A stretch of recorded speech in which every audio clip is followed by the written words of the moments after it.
আসসালামু আলাইকুম, সবাইকে কুকিং বার বাই আয়েশায় স্বাগতম। আজকের রেসিপি গরুর মাংসের চাপ। কথা না বাড়িয়ে সরাসরি রেসিপিতে চলে যাব। চাপ তৈরি করার জন্য আমরা একটা রানের যে চাকা মাংস আছে সেখান থেকে এক টুকরো নিয়ে নিয়েছি। দেখতেই পাচ্ছেন মাংসটা কিন্তু সাথে চর্বিও লাগানো আছে। আমি কিন্তু এই চর্বিটা ফেলবো না। এখন মাংসটাকে 2 টুকরো করে ফেলবো। এরপরে সাইজ মতো স্লাইস করে কেটে নেব।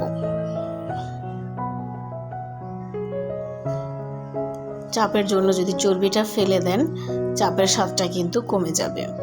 তাই চর্বি সহই নেওয়ার চেষ্টা করবেন, এতে করে চাপের স্বাদ আরও দ্বিগুণ বেড়ে যাবে। আমি একটা নাইফের সাহায্যে মাংসটাকে কেটে নিচ্ছি। আপনাদের যদি সুবিধা হয় বটি দিয়ে, তাই আপনারা বটি দিয়ে স্লাইস করে নেবেন মাংসটা। আমি মাংসটাকে কেটে দেখাচ্ছি কি পরিমাণ পাতলা করে কাটতে হবে। অতিরিক্ত পাতলাও না, আবার অতিরিক্ত মোটাও না। দেখেন, আমি হাতে নিয়ে দেখাচ্ছি মাংসটা কিভাবে কেটেছি। অতিরিক্ত পাতলাও কাটি নেই, আবার অতিরিক্ত মোটাও না। ঠিক এইভাবেই সবগুলো মাংস আমি কেটে ফিরে আসছি। সবগুলো মাংস আমার কাটা হয়ে গেছে। দেখতেই পাচ্ছেন আমি কিন্তু চর্বি একটুও ফেলিনি। চেষ্টা করেছি প্রত্যেকটা পিসের মধ্যেই একটু একটু চর্বি রেখে দেওয়ার জন্য। চর্বি রাখার কথা বারবার কেন বলছি, এতে করে প্রত্যেকটা পিস জুসি হবে।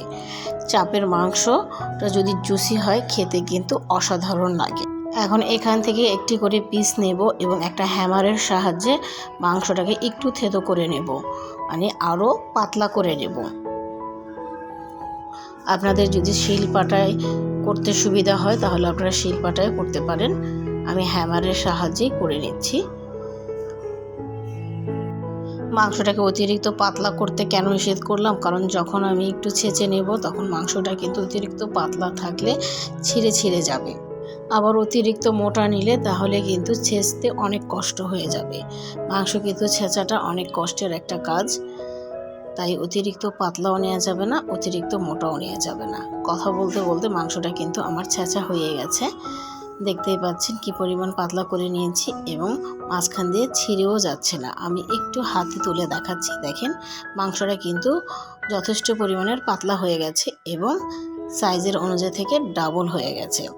এখন 1 চা চামচ হলুদের গুঁড়া, 1 চা চামচ মরিচের গুঁড়া। ঝালটা আপনারা আপনাদের পছন্দ অনুযায়ী নেবেন। চাপের মধ্যে ঝাল একটু বেশি হলে ভালো লাগে। এবং 1 চা চামচ ধনে গুঁড়া, 1/2 চা চামচ জিরা গুঁড়া, 1 টেবিল চামচ আদা রসুন পেস্ট, 1 টেবিল চামচ পেঁয়াজ বাটা, স্বাদ মতো লবণ, সামান্য একটু ফুড কালার, এটা অপশনাল, চাইলে দিতে পারেন, না চাইলে নাই, এবং 2 স্লাইস লেবু। লেবুটা অবশ্যই দেওয়ার চেষ্টা করবেন, এতে করে চাপের স্বাদটা কিন্তু দ্বিগুণ বেড়ে যাবে। 2 স্লাইস লেবুতে দেখতেই পাচ্ছেন কতটুকু রস হয়েছে। আমার লেবুটাতে কিন্তু বেশ রস ছিল, ওইটা বুঝেই আপনারা দেবেন। অনেক সময় লেবুতে রসের পরিমাণ কম থাকে, তখন 2 স্লাইস না, তখন চেষ্টা করবেন একটা আস্ত লেবু দেওয়ার জন্য। এটা হচ্ছে হোমমেড কাবাব মশলা। এটা চাপ বলেন, যত ধরনের কাবাব বলেন, বটি কাবাব, চিকেন চপ, যত ধরনের আইটেম আছে, এই মশলা, এই একটা মশলা দিয়েই যথেষ্ট প্রত্যেকটা স্বাদ আনার জন্য, বিশেষ করে বাহিরের চপের স্বাদ। আমি এখান থেকে উঁচু করে 1 টেবিল চামচ দিয়ে দিচ্ছি। এখন দিয়ে দিলাম মিক্সড গরম মশলা পরিমাণ মতো। এখন সবগুলো উপকরণ একসাথে মেখে নেব।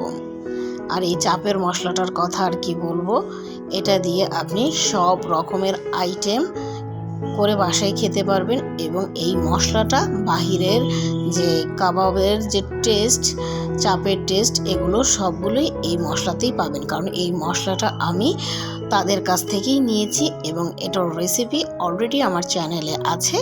আমি লিংক দিয়ে দেব, আপনারা চাইলে দেখে নিতে পারেন। খুবই ভালো করে হাত দিয়ে চেষ্টা করবেন মশলাগুলো মাংসর ভিতরে ভিতরে দিয়ে মেখে নেওয়ার জন্য। প্রত্যেকটা পিসের মধ্যেই যেন মশলাগুলো খুবই ভালোভাবে মেখে নেওয়া হয়। একটু সময় নিয়ে এই কাজটা করবেন। দেখতেই পাচ্ছেন আমি কতটা আস্তে ধীরে এই কাজটা করছি। মশলাগুলো যখন মাংসর ভিতরে ভিতরে হাত দিয়ে খুব ভালো করে ঢুকিয়ে দেওয়া হবে, এতে করে চাপের স্বাদটাও অসাধারণ লাগবে, খেতেও খুব ভালো লাগবে।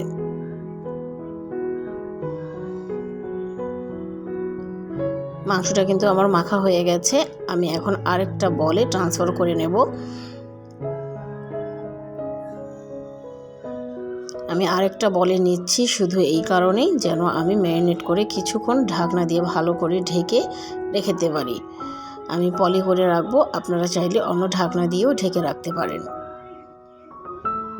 এই কারণেই আমি এই বলটা নিয়ে নিয়েছি।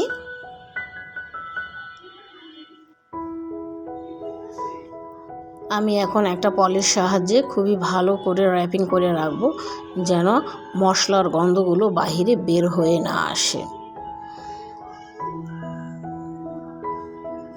আর চাপের গ্রানটাও যেন আরও দ্বিগুণ বেড়ে যায়। কিছুক্ষণ রাখার জন্য কিন্তু চাপের গ্রানটা আরও দ্বিগুণ বেড়ে যাবে। তাই ঘন্টা দুয়েকের জন্য আমি এভাবেই মাংসটা র্যাপিং করে রেখে দেব।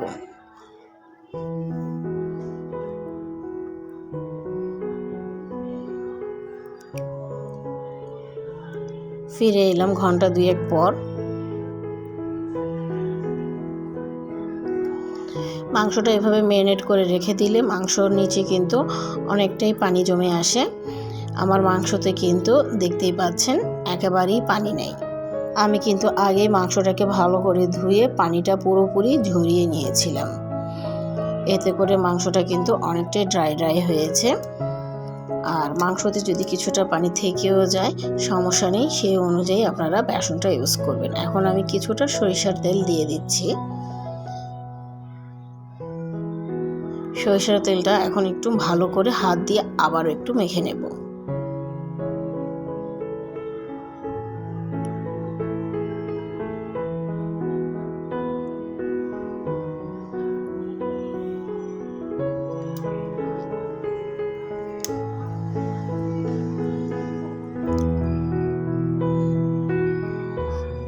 তেলটা মাখা কিন্তু আমার হয়ে গেছে। এখন আমি বেসন ইউজ করব।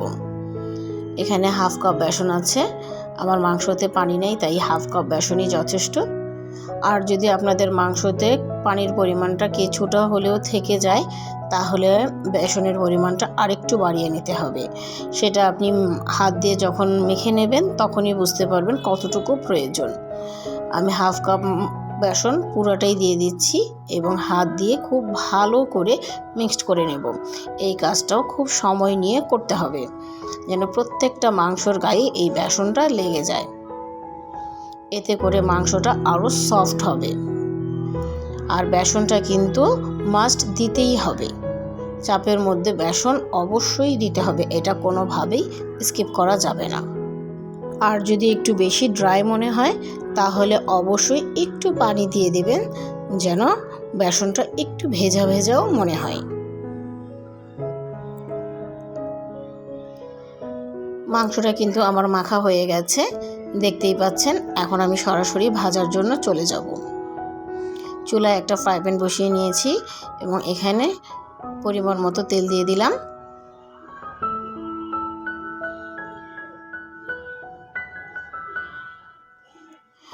তেলটা কিছুটা গরম হলেই এর মধ্যে আমি মাংসগুলো এক এক করে দিয়ে দিব। অবশ্যই সাবধানে দিবেন, এই সময় কিন্তু তেল ছিটে আসার ভয় থাকে শরীরে। চাপের মাংসগুলো ঠিক যেভাবে আমি সাইজ করে দিয়েছি ঠিক তেমনই থাকবে, এখান থেকে এক টুকরো ছিঁড়ে যাবে না। আবার মাংসটাও খুবই সফট থাকবে।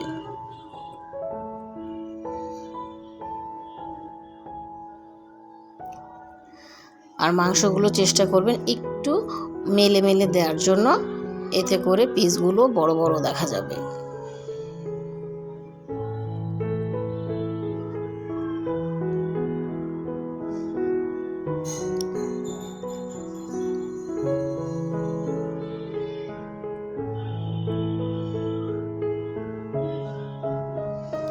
এখন একটা ঢাকনা দিয়ে কিছুক্ষণের জন্য ঢেকে দেব, যেন চপগুলো খুব ভালোভাবে সিদ্ধ হয়ে যায়।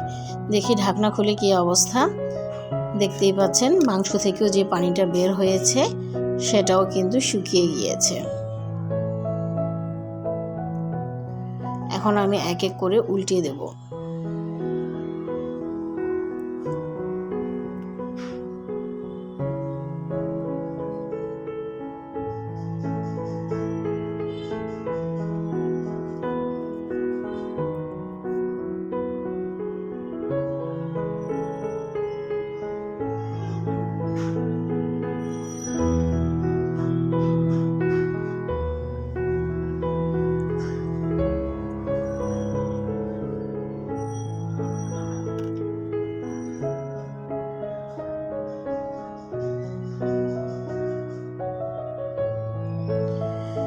সবগুলো মাংসই আমার উল্টানো হয়ে গেছে।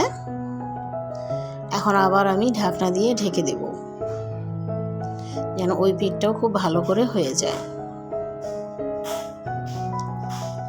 ওই পিঠটাও কিন্তু আমার হয়ে গেছে, দেখতেই পাচ্ছেন।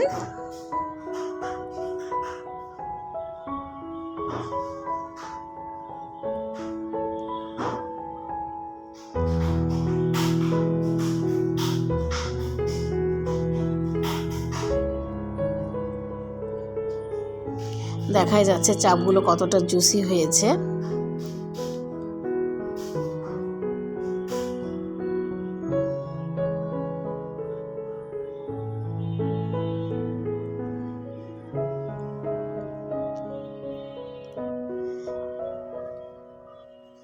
যেহেতু চাপগুলো আমার ভাজা হয়ে গেছে, এখন আমি একটা প্লেটে তুলে নেব।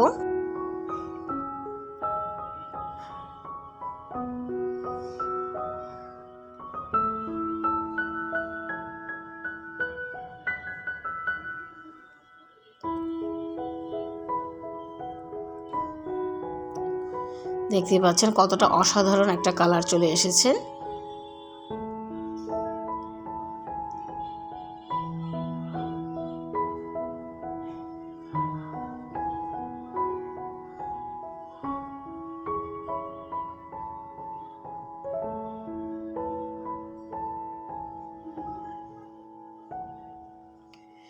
আমি তাওয়াটা পরিষ্কার করে নিয়েছি, আমি আবার তেল দিয়ে দিচ্ছি। বাকি যে মাংসগুলো ছিল সেগুলো আমি ভেজে নিচ্ছি ঠিক একইভাবে।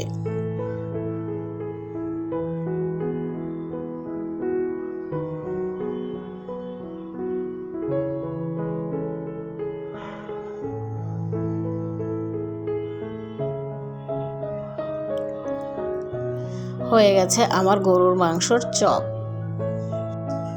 কালারটা কতটা জোস এসেছে আমি একটু হাত দিয়ে দেখাচ্ছি। দেখেন চপগুলো কতটা সফট হয়েছে, আমি ধরতে না ধরতেই কিন্তু ছিঁড়ে আসছে।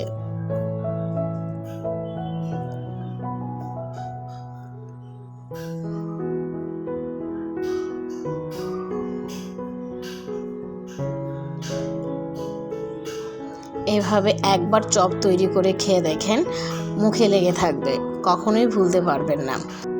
আমি নান রুটির সাথে চপটাকে সার্ভ করে নিচ্ছি। আসলে চপের মজাটা কিন্তু নান রুটির সাথেই সবচেয়ে বেশি ভালো লাগে। আপনারা চাইলে রুটি পরোটার সাথেও খেতে পারেন, কিন্তু আমার কাছে নান রুটির সাথে সবচেয়ে বেশি ভালো লাগে।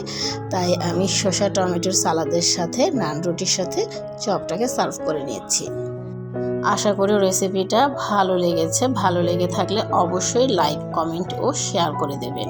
আমি চেষ্টা করেছি খুবই সহজভাবে বাহিরের স্বাদকে ধরে রেখে চপের রেসিপিটা দেওয়ার জন্য। আপনাদের এক একটা লাইক, কমেন্ট, শেয়ার আমাকে উৎসাহিত করে নতুন রেসিপি তৈরি করার জন্য।